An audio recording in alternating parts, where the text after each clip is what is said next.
thank you very much for inviting me to speak. I've got it here on my Windows phone. I was listening to the comments made earlier. Microsoft is one of my clients. Thank you very much. You're quite right. It wasn't perfect. Hence, I also have a Mac, but don't tell them that. So, it's a real honour to be able to come and say a few words.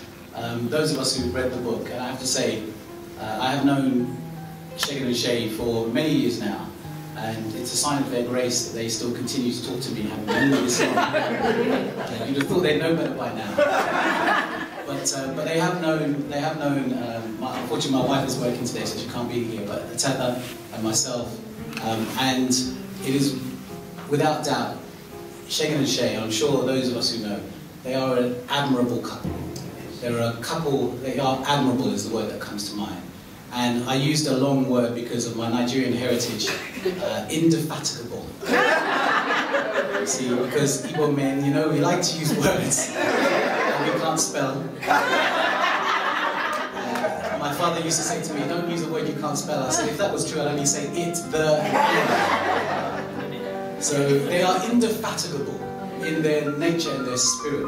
Have you ever seen people that have reinvented themselves so many times? Have you ever seen a man who studies more than Shagan? Anybody who, you know, who learns more than Shagan? And now even worse than that, he uses Facebook to tell us how far he's running. So it's bad enough that we are already in awe of this man. He now has to rub it in with his runs, you know, that he takes and tell us on Facebook. And as I say, we've known this couple. And the thing that I found most touching and moving about reading the book is that you can know somebody, but you only, and obviously we knew and we were standing with them as a couple in prayer and believing for them in terms of their wish to have a family. But they were an honourable couple as well, and they didn't share all the details. They didn't share every step of the way, the heartache. You know, we knew about when the decision was made to adopt. We knew some of the details, but not all of the details.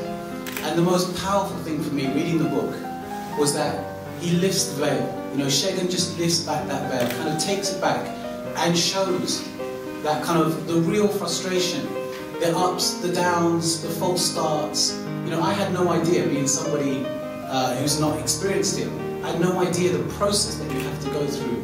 And it is a powerful story. It's such a powerful story. And I call it, you know, it is about the power of love.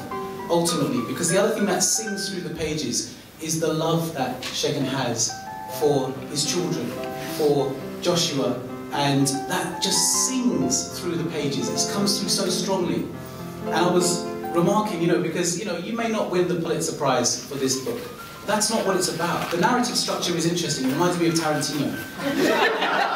You know, like in Pulp Fiction, you know how it moves around. 1 minute you're here.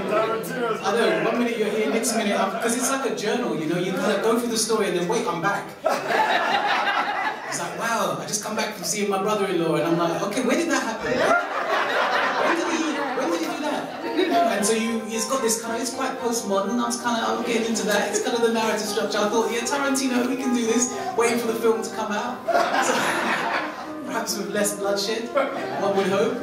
So, but it is the story at the heart of it, which is the thing that moves you. It is the story, and probably the thing that stood out for me, and the reason why I understand the passion that Shagan and Shay have for this cause, is there's the story that he tells about where he met Joshua at the foster home where Joshua was staying.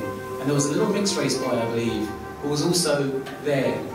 And he asked Shagan, you know, oh, are you going to become Joshua's daddy? And he said, yes, we're going to become his daddy. And he said, when's someone going to come for me? And, you know, I defy anybody not to be heartbroken at the thought. And you make reference later on in the book that this child, to this day, has not yet been adopted. And this is 5 years, 6 years on. And for me, you understand, when you read that, I understood the passion and the reason why, you know, it's fantastic to hear about all the things that Shagan has been doing and Shay have been doing, because there is a real need, there is a real issue. And so, for me, I consider it an honour. I am honoured to be their friend.